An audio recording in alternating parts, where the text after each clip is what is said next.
Chairman, thank you to our two distinguished witnesses.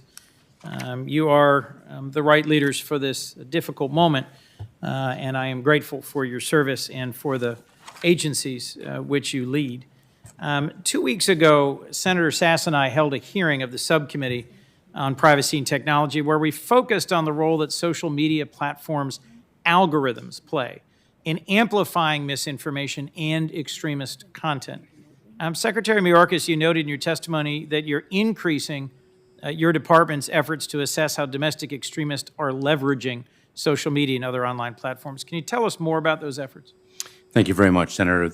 The challenge really is, number one, the anonymity with which people are able to navigate through social media and really exploit the medium for improper and unlawful purposes, and two, the speed with which they can do so. And so what we are doing is dedicating analysts to understanding the narratives that are being communicated on the social media platforms and identifying linkages between those narratives and indicators of intention to commit violent acts.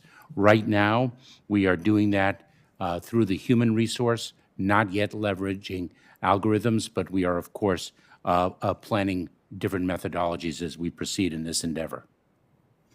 Attorney General Garland, you and other leaders, in fact, Chris Wray at the FBI has also spoken about self-radicalization. And I assume that what that really means is folks who are largely sitting at home and consuming hours and hours of extremist content through YouTube and Facebook and other social media platforms.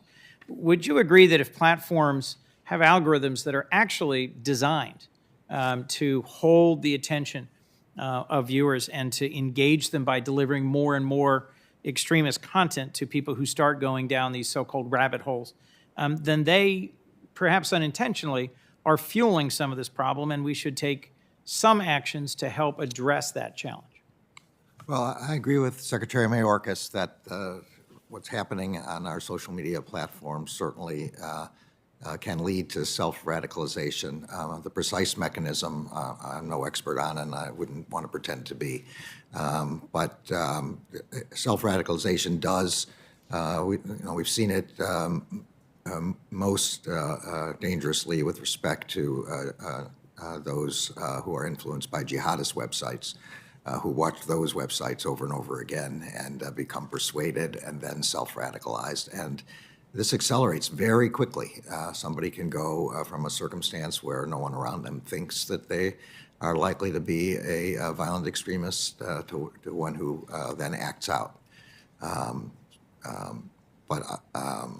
I think that this is the way in modern society people get this information is through the internet.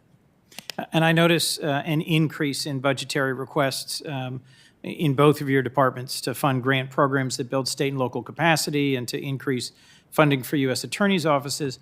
Will any of that go towards further research on this exact point?